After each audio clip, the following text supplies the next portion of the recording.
امام حسین نماز پڑھا کے عشاء کی بیٹھے تھے جناب عبداللہ بن زبیر. عبداللہ بن زبیر کون تھے؟ یہ نبی پاک صلی اللہ علیہ وسلم پھپھی کے پوتے تھے اور جناب صدیق اکبر کے نواسے تھے حضرت عبداللہ بن زبیر. اور جناب زبیر بن عوام عشرہ مبشرہ صحابی ہیں، ان کے بیٹے تھے. بہت زیرک آدمی تھے. یہ بھی امام حسین کے پاس بیٹھے تھے. عبداللہ ابن عباس بھی تھے جو حضور کے چچا کے بیٹے ہیں، اس امت کے پہلے مفسر ہیں قرآن پاک. یہ لوگ بیٹھے تھے تو ولید نے ایک بندہ بھیجا. اس نے آ کے کہا جناب آپ کو گورنر صاحب نے بلایا ہے. تو عبداللہ بن زبیر کہنے لگے حسین اس وقت بلانے کی بات سمجھ میں نہیں آئی. تو امام حسین بڑے بصیرت والے تھے، اللہ نے بصیرت دی تھی. کہنے لگے عبداللہ آپ کو سمجھ نہیں آئی، مجھے سمجھ آ گئی ہے، امیر معاویہ وصال کر گئے اور یہ ہمیں جو بلایا گیا ہے نا یہ یزید کی بیعت کے لیے بلایا گیا ہے. تو کہا پھر آپ آدھی رات کو نہ جائیں، آپ کے لیے خطرہ ہوگا. تو امام حسین فرمانے لگے خطرہ حسین کو نہیں ہوتا، حسین کو خطرہ نہیں. کہا پھر بھی آپ مہربانی کریں ذرا احتیاط سے جائیں. تو جناب عبداللہ ابن زبیر نے، عبداللہ ابن عباس نے 14 بندے نیزے دے کے تلواریں دے کے امام حسین کے ساتھ بھیجے اور کہا کہ امام حسین اگر اس نے کوئی غلط ملت بات کی نا زبردستی بیعت کرنے کا کہا تو آپ بس کوئی ایک بات اونچی آواز میں کر دینا، یہ سپاہی پیچھے آ جائیں گے. امام حسین ان 14 بندوں کو لے کے گورنر ہاؤس پہنچ گئے. جب آپ وہاں پہنچے اس نے بتایا، اس نے کہا جی حضرت امیر معاویہ انتقال کر گئے اور آپ نے یزید کی بیعت کرنی ہے. تو امام حسین فرمانے لگے میں چھپ کے بیعت نہیں کروں گا.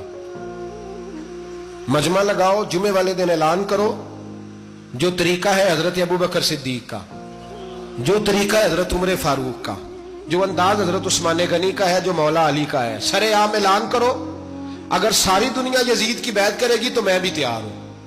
تم مجھ سے بیعت لے کے پھر لوگوں کو بتانا چاہتے ہو کہ حسین بیعت ہو کر رہے ہیں تو تم کیوں نہیں کر رہے؟ میں عام آدمی نہیں ہوں لہذا چھپ کے بیعت نہیں کرتا. جب یہ بات کی نا تو ولید بڑا نرم دل تھا اور امام حسین کی شان کو جانتا تھا.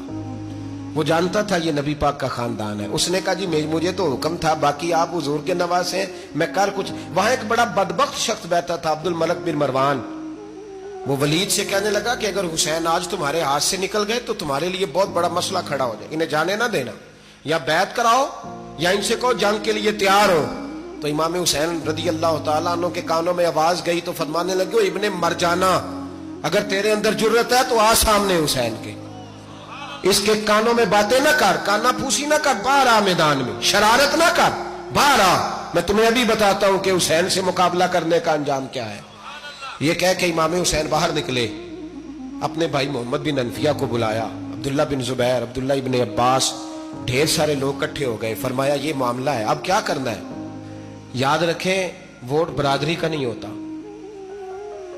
ووٹ برادری کا نہیں، ووٹ دین کا ہوتا ہے. جو بندہ دین کے، ملت کے، مذہب کے معیار پہ پورا نہ ہوتے اسے حکمت کے تحت بھی ووٹ دینا جائز.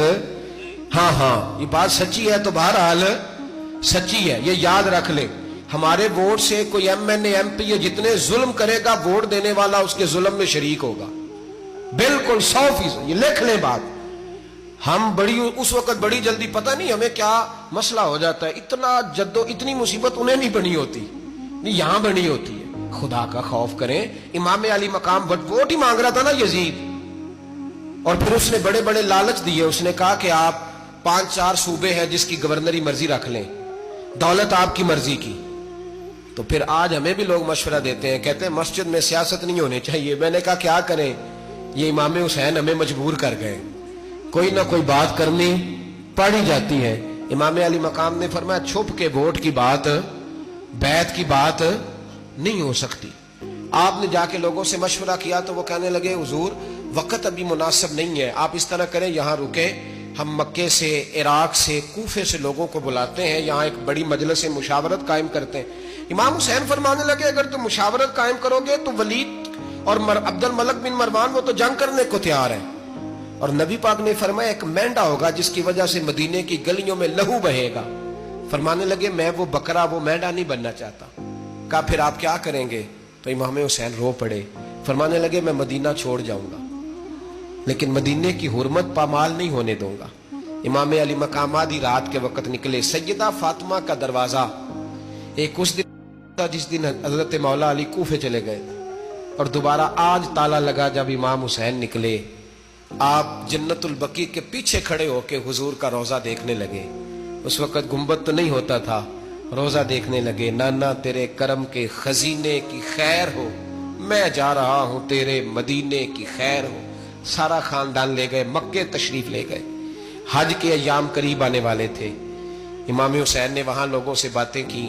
جب امام حسین وہاں سے پہنچے تو کوفے سے خط آنے لگے۔ کوفہ حضرت علی کا دارالخلافہ تھا، وہاں آپ کے محبین، پیار کرنے والے ڈھیروں تھے۔ انہیں خط لکھے کہ حضور آپ چپ کر کے بیٹھے ہوئے ہیں اور ہمارے اوپر یزید مسلط ہو گیا ہے، آپ اگر میدان میں نہیں نکلیں گے، آپ نہیں آئیں گے تو ہم اللہ کی بارگاہ میں شکوہ کریں گے کہ کوئی ہماری کمان کرنے کو تیار ہی نہیں ہوا۔